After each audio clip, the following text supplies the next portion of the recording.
Hi, everyone. Welcome to Two Bald Guys Talking Safety. I'm Langdon and And I'm Julian Taylor. and welcome to our podcast. Welcome to Two Bald Guys Talking Safety. My name's Julian Taylor, and I'm joined by my shiny-headed friend. How is everyone? Langdon and Okay. And we have a guest with us. I don't know whether you want to take your cap off, Stephen, just to show that you've got the Yeah, we've got three boulders.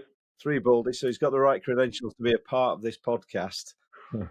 I got to say right quick, Steven could replace you, Jules, because he's true bald like myself, and sometimes you let that little shag grow. Let it come out. Yep. Steven, no, I've been trying to tell him to get just a straight shaver. If he didn't want to use a razor, Steven, he won't do it. No, just get a razor. I like the Tufty the Clown look with the little tufts coming out the sides. Great. We've got a really interesting guest with us today, Stephen Kirby. It's great to have you with us. You've got a really interesting story to tell. I suppose to start off with, do you want to just tell us a bit about what you do now? What are the things that you do on a day-to-day basis now? So what I do now is I'm a coach, so a life coach, if you like,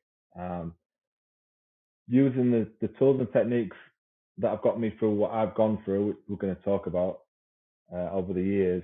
I now use that to help other people, and I also share my story with companies all over the world, really, video calls or in person, and sharing the story of an accident at work.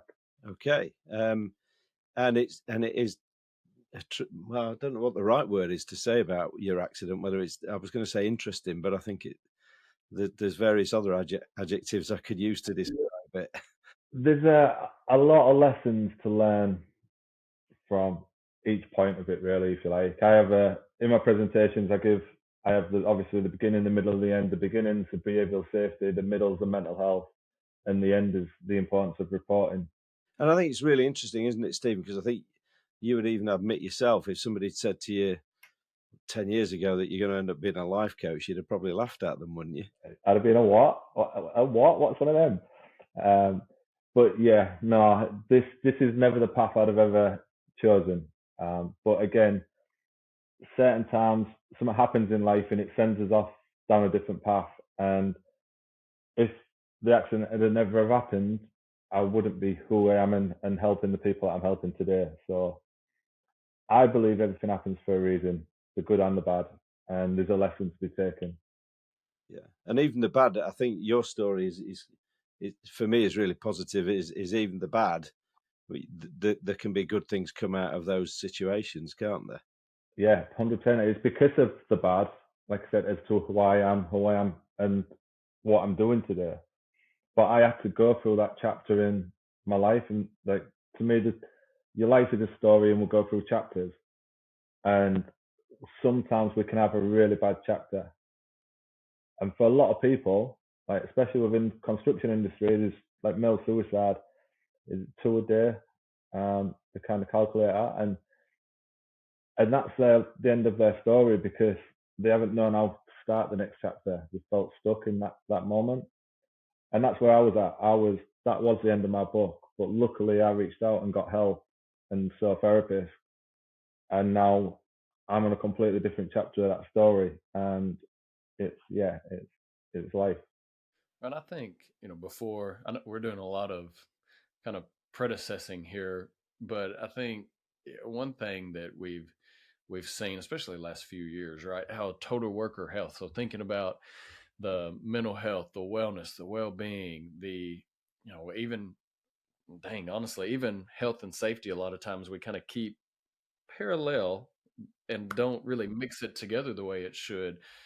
But especially now since COVID and post, I think organizations and honestly workers itself, right? And in the States, it was always that concept of what I do at home is my business. It's not yours. And I think if we can get over that, and yours is, I feel like a perfect story because if we can get over that and just start realizing, hey, we're here to help each other. We're all trying to reach an ultimate goal. And whether it's in a process or whatever, there's a lot of stress that just exists in general. And trying to ensure that you can do the job as safe as you need to without being pushed. And again, we'll get into it in a moment. I think to me that's something really powerful because we're trying to figure out ways to do things differently and better. And I think we still a lot of times are missing the mark, even 2024. Yeah, definitely. Just here in the UK, across all sectors, 135 workers were killed 2022, 2023. That amount of people, nobody should be getting killed anyhow at work, but especially that kind of number in 2024, like you've said, with the PPE. PPE is like obviously your last line of defense, but you've got your PPE and then all the safety procedures that companies putting out in place, all your permits to work, your excavation, you're working at height. We're at a standard where we shouldn't be losing anyone, yet we do, and a lot of it comes down to human behavior. Yeah, I mean, to that point, I think right before we start, I just want to add, like our fatalities in the States, they went up again. Well, most recent data is 2022, but and that's another. I totally agree. Don't get me wrong, fluke things are going to happen, catastrophic incidents can happen, but if you can at least prevent them to acceptable levels, and as we'll hear in a second, yours, it was a fatality that got, fortunately, your strength or the good Lord watching out for Somebody was definitely looking out for me that day, 100%. I think it's interesting. We've been talking about it for a while now, but I think it's interesting because whilst the decline in incidents has been a positive, there's still this underlying issue with serious injuries and fatalities that's not going away, is it? So it tells us we've still got a job to do. I think we should stop beating around the bush, though, Steve, and maybe get you to tell us your story. Maybe go back to sort of telling us sort of what you started out doing in life, and then moving into sort of what happened to you when you had your incident. Yeah, so we'll go back to, I started working in demolition when I was 20. I'm 45 now. I'm fairly old. But I started in demolition as a site operative or site labourer. But that company I worked for also had a civils department. So it's like demolition and civils. And I worked with them for eight years until I was 28. Whilst working with them, I obtained all my plant cards. So I had my crusher, my loading shovel, my Moxie dump truck, my telehandler, and then eventually my 360. And for most of my career, 20 years in construction and demolition, I was a 360 operator, an excavator operator. After working away, I worked away until I was about 28, all over the UK, and being away from home 5 days a week. And then I got my ex-partner pregnant when I was just 27, just nearly 28. And I didn't want to work away no more with having kids. So basically, I found work back here, back in Hull, where I'm from. And I worked on that site for, I'd worked on it most of my career with demolition as well. If I wasn't working away, we came back to this particular site. And then I'd been working on there for a few years. And then if we jump forward to me being 32, so at this point, I've got 12 years experience within civils, construction, demolition. Yep. It was January the 11th, 2011. We just got back after the Christmas break. I was working as a 360 operator. There was 5 of us in the gang. And before the Christmas break, as a machine operator, I dug out a 60-metre trench and we'd installed 60 metres of 600 mil thermal insulated pipe for a new fire hydrant system, a high pressure underground fire hydrant system. So we installed it before Christmas. We had the Christmas break. We went back after Christmas. And we was told when we got into work, like that morning, I got up with my kids. Something I never used to be able to do because I've worked away most of my life. But I got up with my kids. And Harry was 4, Joe was 8. And I give him a kiss, give him a hug, helped get him ready for nursery. And it was a normal day, as we say. Like everything was going good. And then I set off to work after I'd given him a kiss and I said, I'll see you tonight. And then I get to work. It's absolutely thick snow. It's one of the worst winters I can think back to in 2011 in the UK, or the northeast of the UK. And I get to work, and I was expecting to dig the next section of this trench out. So we'd done a section, and then we're going to dig the next section. But we were told that section needed hydrostatic pressure testing. Now, I'd never seen or done a hydro test. I knew it had to do with water and it was pressure, but I'd never seen one done. I think a couple of the guys in the gang knew what it was, but they'd never done it either. Now, the client or the company tried to bring in a specialist team to do this test, and this section of pipe had to be pressure tested up to 38 bar of pressure to be passed off to carry on. They couldn't get a specialist team in because it was so soon after Christmas. So what they did do was bring a guy in from the agency who had a streetworks card, and that streetworks card gave him the competency to be able to do this hydrostatic pressure test. But reading through the method statement and the risk assessment, it was such a simple task. We had to just fill the line with water, fill it with water until there's water coming out the valve. Once there's water coming out, close it off, put the compressor on, and then pressurize it up to 28 bar of pressure. It sounded so simple, so easy. Me being a typical digger driver, and it's snowing and it's cold and it's icy, I had nothing to do at this point. So I got in my machine, turned the heaters on, turned the engine on, turned the heaters on, and that was it. I sat nice and warm for a few hours. But while I'm sat warm watching these guys doing the test, after about an hour of testing, an hour of pressurizing, it got to about 3 bar and started leaking at the test plate at the flange. So the competent guy said, right, stop what you're doing, stop the compressor, get in there and tighten up that nut and bolt. So we had 2 young lads with us, Anthony and Jordan. They're both 18. They was eager to crack on and do something. So they gets into the trench. You've got one sat on the spigot end of the pipe, one stood in front of the flange to get the leverage to tighten up the nut and bolt. So they're tightening it up. They then get out, turn the compressor back on, start pressurizing. Another hour or so passes. It gets to about 5 bar, starts leaking again. Same scenario, they jump in, tighten it up. Lunchtime, it gets to about 10 bar and it starts leaking again. So we've been doing this from like 8:30, 9 o'clock in the morning by the time we've done an on-site risk assessment and whatnot. So we've been testing from 8:30, 9 o'clock-ish. It's now 12:30 and it's leaking in a different place on the flange at 10 bar. At that point, I felt something wasn't right. So I stopped my machine. I offered the door. I said, guys, somebody go back to the office and have a word with the boss because something doesn't feel right. It shouldn't take this long, surely. So one of the lads gets in the works van, goes back to the office, saw the manager, explained it's leaked a few times, what do we do? And he literally looked on St. Gavein's website who manufactured this pipework, and it stated it can be tested up to 38 bar if put together correctly. And that was it. He said, no, it's fine, just go and carry on. He didn't come out of the office or anything, he just said carry on. So the guy come back, he said, keep going. Then what happened was they did it, they stopped the compressor, they tightened it up, they started pressurizing again. It then got to just after 3 o'clock, 2 minutes past 3, and I heard one of the lads say, it's leaking again. There's a few swear words in there, but it's leaking again.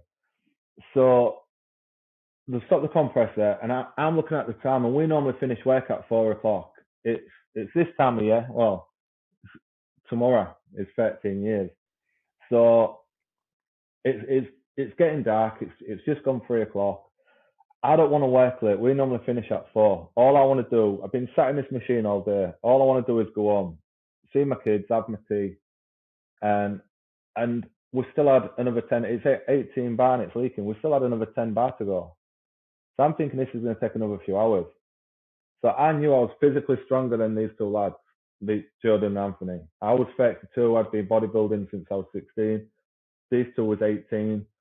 And I wasn't being gung-ho or anything. I just thought in my head, if I get in that trench and I tighten up all 24 nuts and bolts myself, it'll be nice and tight, it'll get up to pressure, and we can go.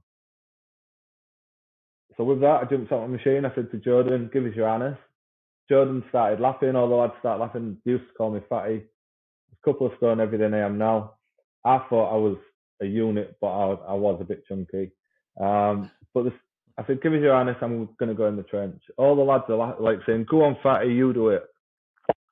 Jordan's changing out of his wellies and then into his boots. I said, look, don't worry. I mean, he was about to put his wellies on. I said, don't worry, I'll get in, I'm going to do it.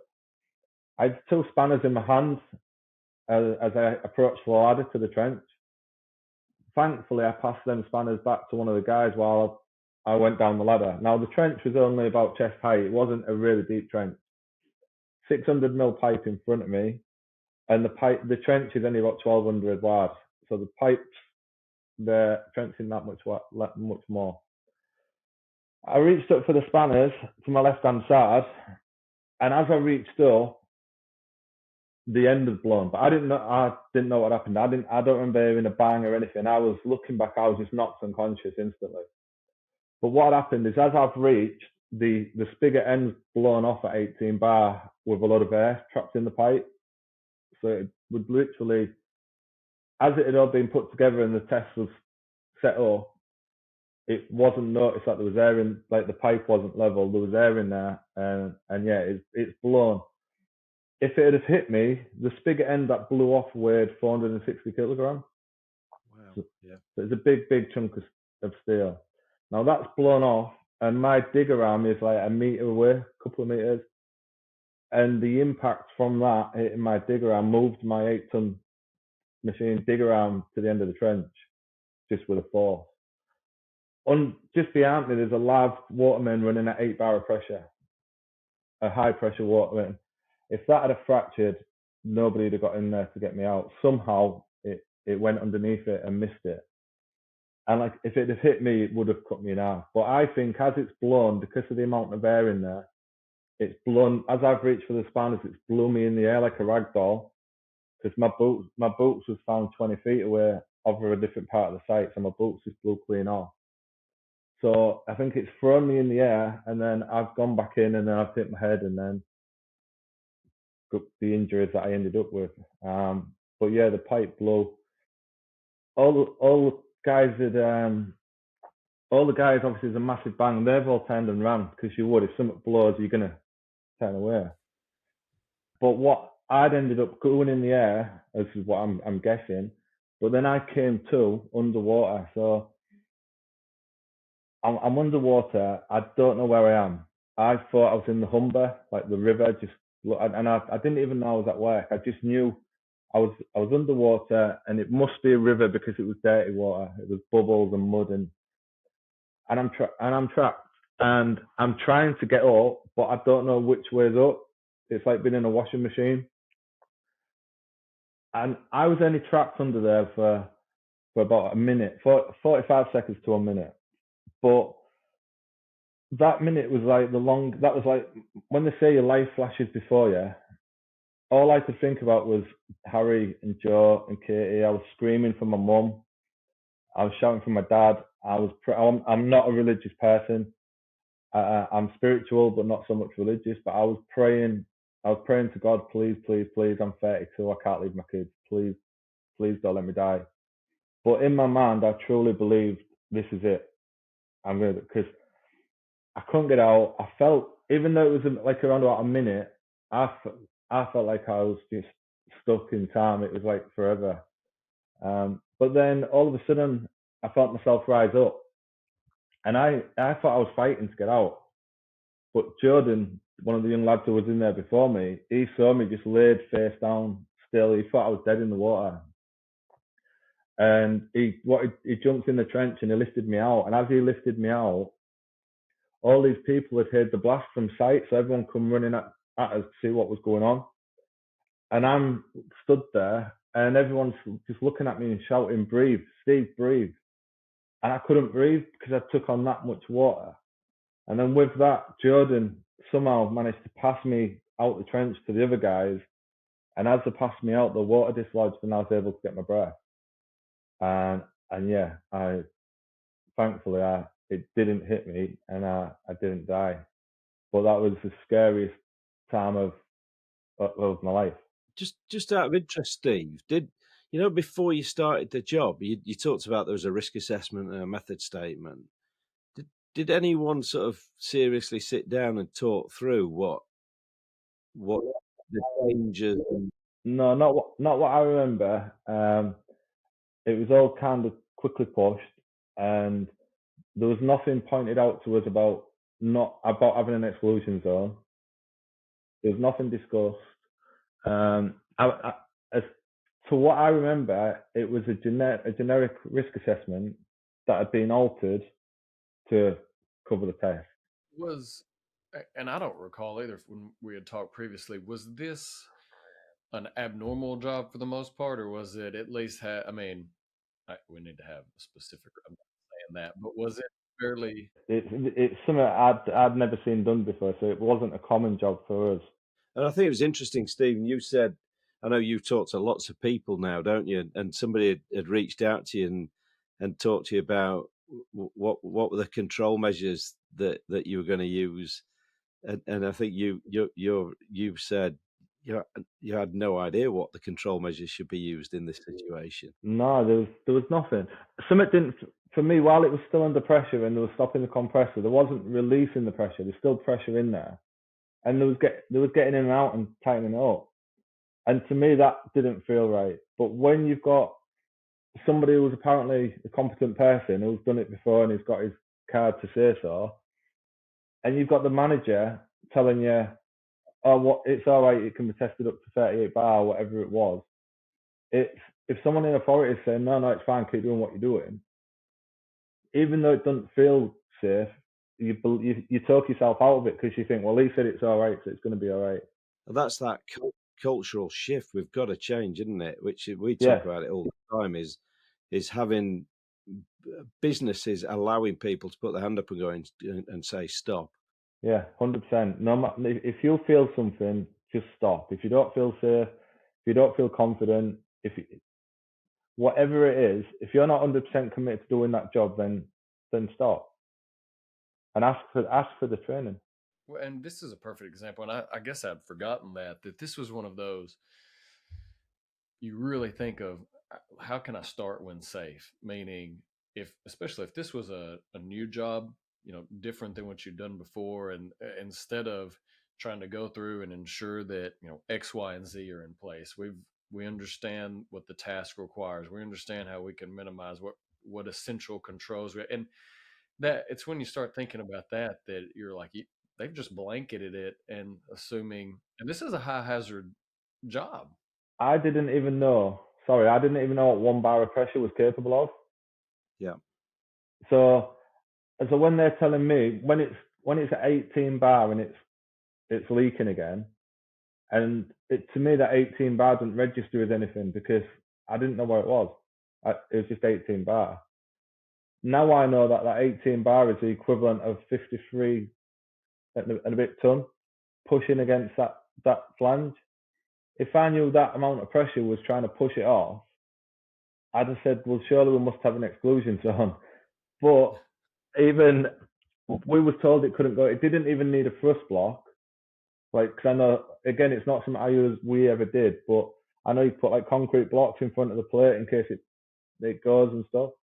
And we asked about if it needs a thrust block and we was told, no, it can't go nowhere. By the design, now it is.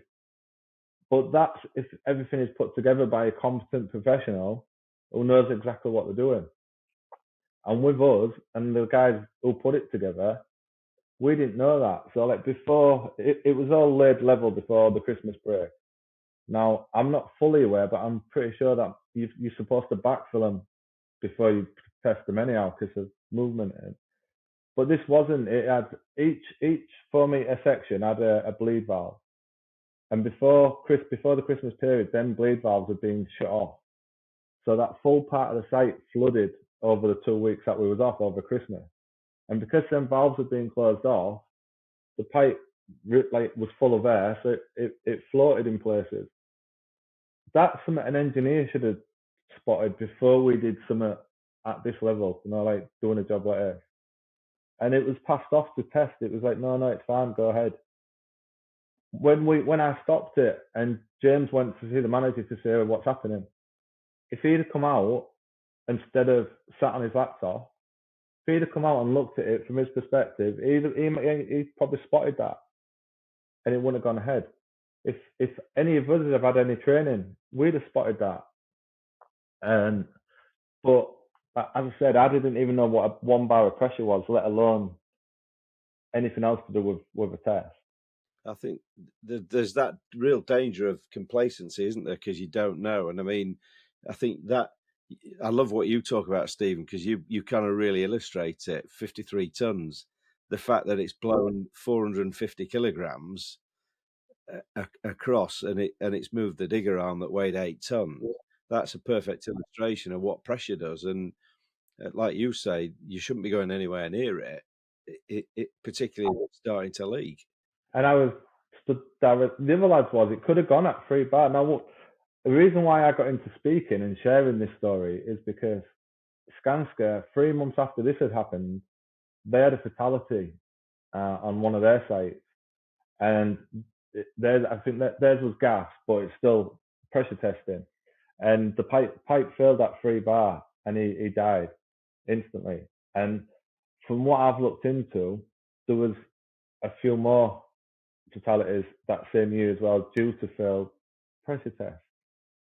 And it's like, you've got to have the training.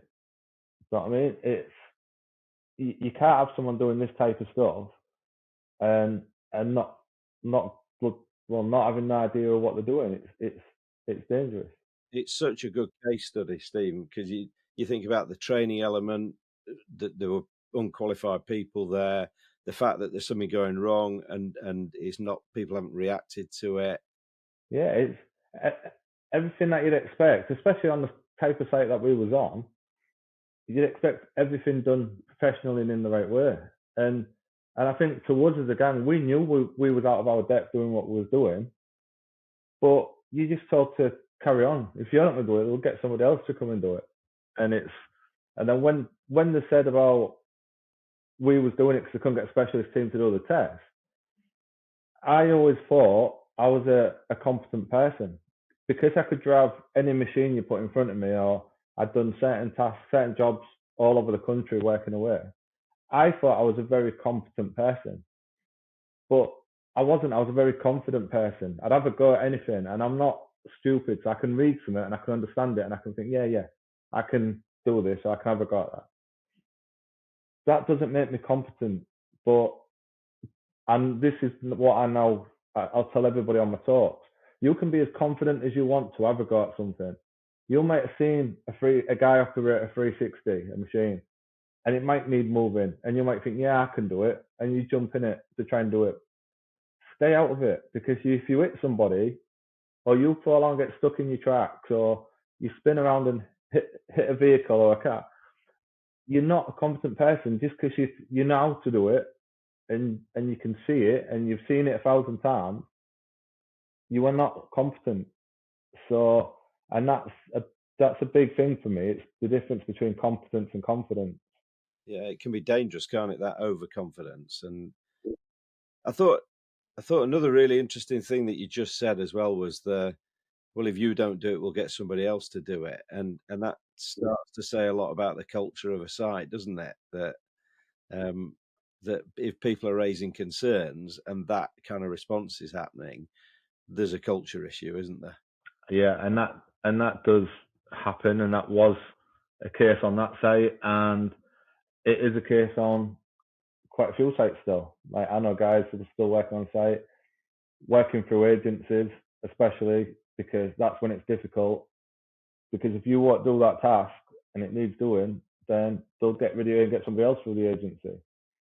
And it's tough. It's really, really tough, because it does put a lot of pressure on people to take those risks.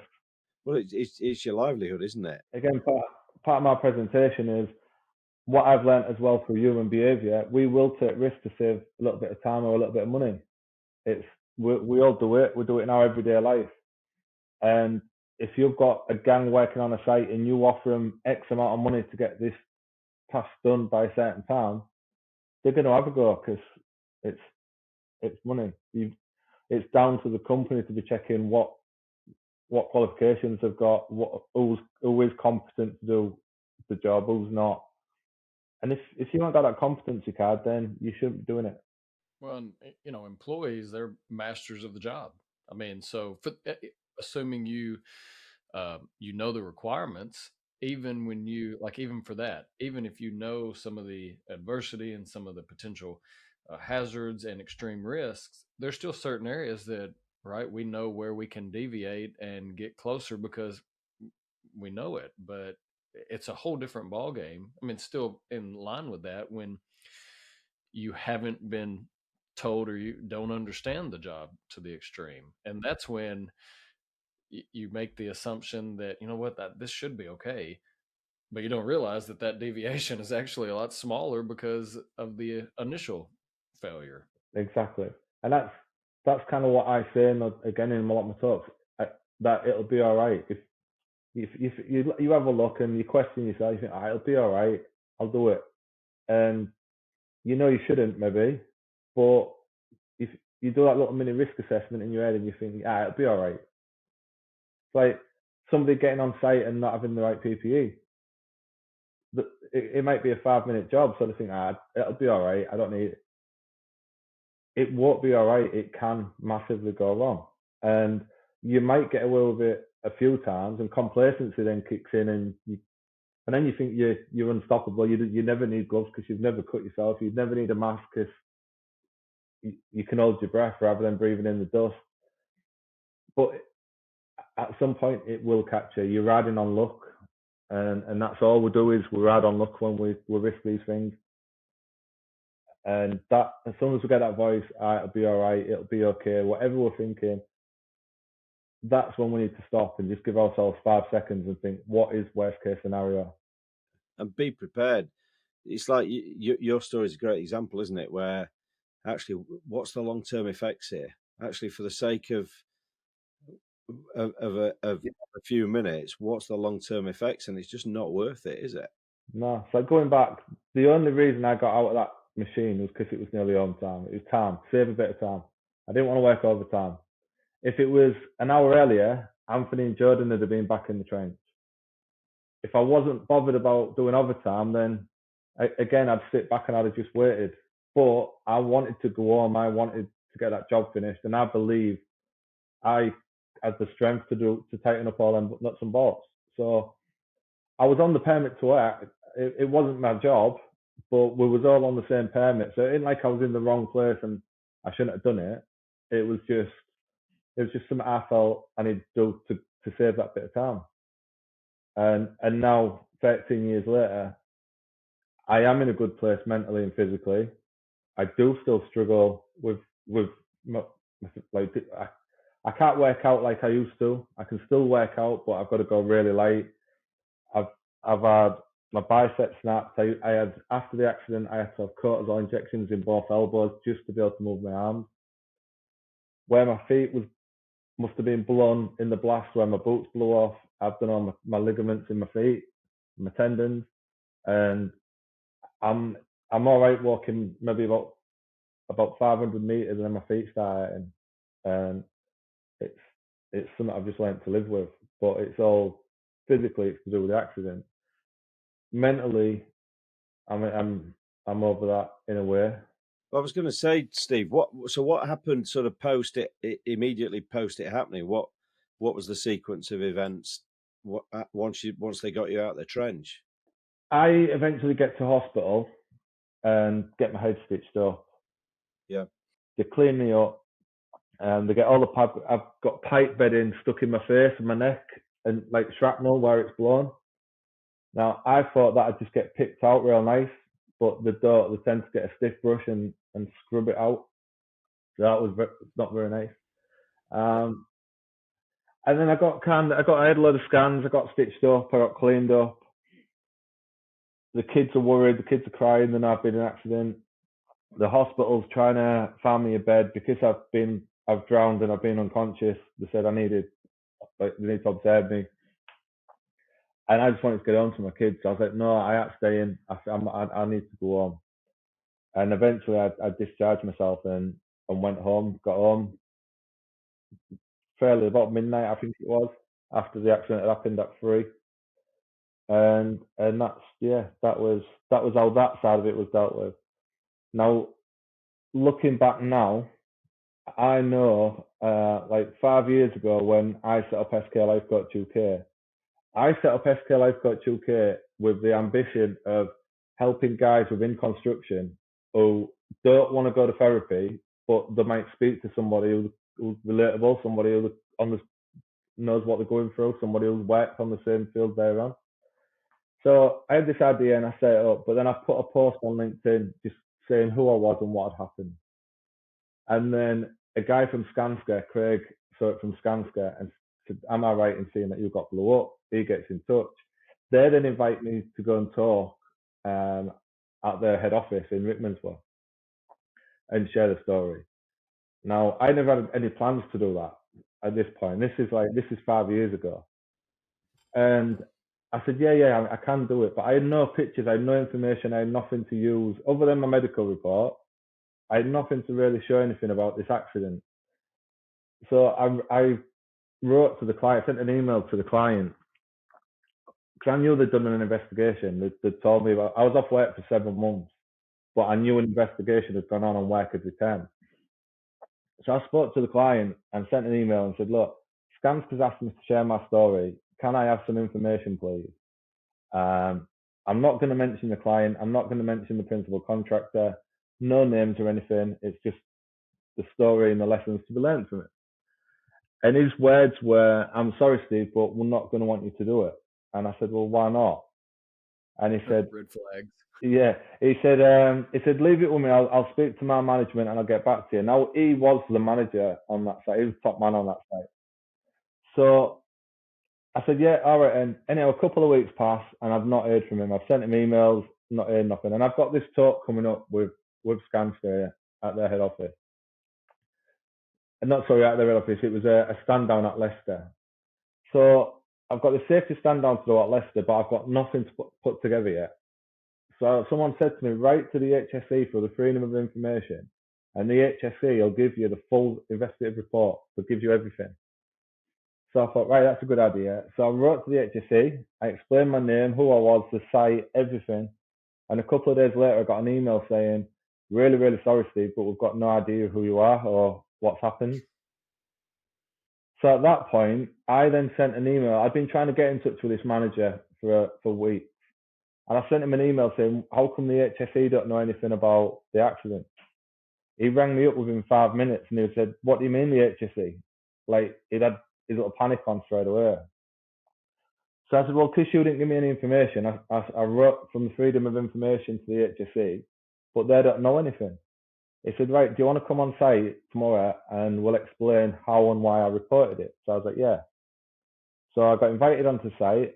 After the accident had happened, I was off work for 7 months, but I went back to work on there for around about 4 years in the end. So I had a good relationship with everyone. Everyone knew me. I'd done my triple SDS, become a site supervisor. So I knew everybody, and that's why I thought I'd get this information easy, because we was on good terms. But then he invited me in and he said, what's the HSE said? So I said, at the minute, they just said they haven't got nothing, that's it. They haven't said anything else. And then we had a bit of a discussion, and then there was a bit of paper on the table. I was expecting to see a laptop or a folder, something as in a report. And all there was an A4 bit of paper, and I said, what's this? And basically they said, it said dangerous occurrence on the top. So I said, dangerous occurrence? They said, yeah, we didn't report it as a RIDO reportable incident. It was reported as a dangerous occurrence. And I said, That is a riddle.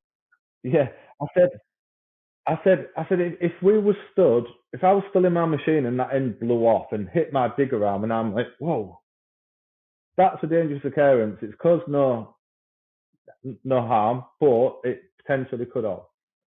I said, I was in that trench. I said, I suffered physical injuries where I needed physio for 3 or 4 months. I ended up admitted to a mental health hospital and I was getting therapy for 4 months.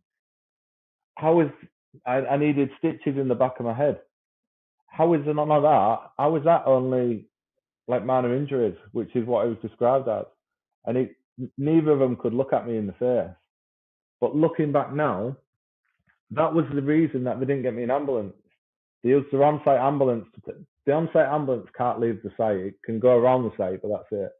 So the on-site, if they'd have rang me an ambulance, the ambulance has then got a duty to inform the police, who will then got a duty to inform the HSE because it was a workplace incident. By not getting me an ambulance and getting a colleague to take me to get my head stitched up, they bypassed all that. But then what happened was, on the way to the hospital as well, like went to minor injuries, on the way to the hospital, James's phone had rang. It was the manager saying, or the shift site manager saying, what's happening? And James turned around to him and said, we've been to minor injuries, they can't help him, he's got to go to A&E. His words were, for fuck's sake, make sure you're on site tomorrow. And that was it. So I'm at hospital, and part of it in my mind is, I've got to be at work tomorrow. And the doctor's saying, oh, you've done this damage, you've done that, you've done that. But if I lived week to week, like most of us did, if I lost that job, I've got nothing. Do you know what I mean? I've got to find somewhere else. And I don't remember exactly how I was thinking, but I know my mindset, and I would have been thinking, oh, just stitch me up, I'll be all right. I need to get back to work. I wasn't being like laid back thinking, no, I wanted to get out of there, and I wanted to get home and see my kids, and I wanted to get back to work. Now at 8 o'clock the next morning, I woke up and I couldn't move. Like the bruising had come out, I was battered. I'm sat like this, and there's a knock at the door, and it was one of the colleagues come to pick me up and said I have to go on site to give a statement. So I told him I was in pain, told him I couldn't, told him that I haven't slept all night because I was having flashbacks. And he said, look, you'll be all right. You don't have to, we're just going to take a statement. You won't have to get in the machine or all like that. And he literally got me into the minibus, like shuffled me along, carried me into it, took me to site, swiped me in. And then when I got to site, I remember the director coming over and saying that I looked like shit. And I remember thinking, thanks.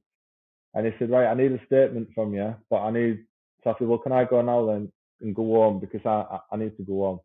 He said, no, I need to speak to the other 5 guys first, then I'll speak to you, which will be about 1:30.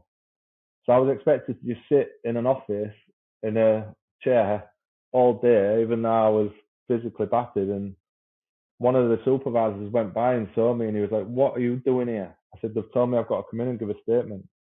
He said, yeah, I bet they have. Get in my car, I'm taking you home. And then he dropped me back off again. And basically they got me on site so they didn't have a lost time incident on their hands. If I hadn't have gone in that morning, then it was a lost time incident. But because I'd gone in that morning. And again, Steve, I think it's interesting when we've talked about this, because you said senior people were bonused, weren't they? Based on what I was told was this was like, obviously I've got all this information 5 years ago, and I'm setting up SK Life Coach UK. But probably about six years ago, I was working for one of my friends, helping out with his tree surgery company, and we was doing a job out in the country somewhere, and I got talking to this old guy, and didn't know him, just got talking to him, doing a tree job for him. And then I was on about, because I think I was walking a bit funny, and he asked me if I was all right, so my feet are aching, and I explained why. And I got into the accident, and he was like, oh, where did this happen? And then I told him, and his face was shocked. He said, when was this? I said, 2011. He said, it can't have. So I said, what do you mean? He said, I was the area manager of this section of the UK. I don't know what his role was exactly, but it was a top managing director. And he said, I should know about that. He said, so, and then I told him that it was never reported to the HSE, it was covered up. And he said, yeah, well, by the sounds of it, it was just kept on site, down that site, it was well covered up. He said, because I don't know nothing about it, and I should. He said, now, all I can say is the only reason that would be covered up as a client is because there'd have been about 5 guys at the very top who, if they'd have had a lost time incident, wouldn't have got their end of year bonus. He said, it all comes down to bonus. And that was from a guy who was above them. You know? Was that pretty? I guess had y'all had, to your knowledge, had there been many incidents, or was it strictly that was more the mindset of let's keep it hush hush, or was it we're not used to this? I mean, both. I knew for definite there'd been incidents on that site where they had someone had got injured and they'd got them back in the next day and put them on light duty. But for me back then, I thought they was being nice and being kind by putting them on light duty, knowing that they've hurt themselves. I was young and naive. I didn't look at it in a way of the reason they've got them back on site and on light duty is so they don't have to report it as a RIDO reportable accident. But I never saw it like that. But even now, a couple of years ago, not this November, just gone, the one before, my uncle works on that same site, and he got run over by the rough terrain forklifts, what the scaffolders use to move box. So they've got big wheels at the front, little wheels at the back.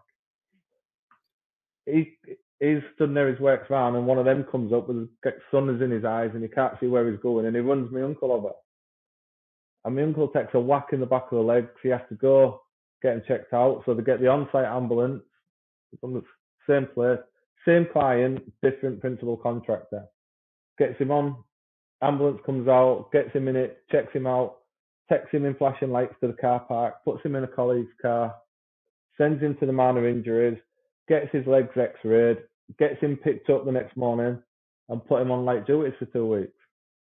Sat back in the office. And I said to him, why? And I said, you know what I'm doing and what I'm saying, and these companies that I'm working with, why have you not reported them? And they said, because he's nearly 60. He struggled to find another job. He got put on light duty, so it was good because he didn't have to do much. And it's like, yeah, but they're getting away with it. And retirement. I mean, unfortunately, that's a joke, but at the same time, unfortunately, now, I mean, it's unfortunate that a company like that is able to continue willingly making those decisions. It's the contractor that was on there when I had my incident. They lost the contract, and again, they're not going to say outright it was because of that.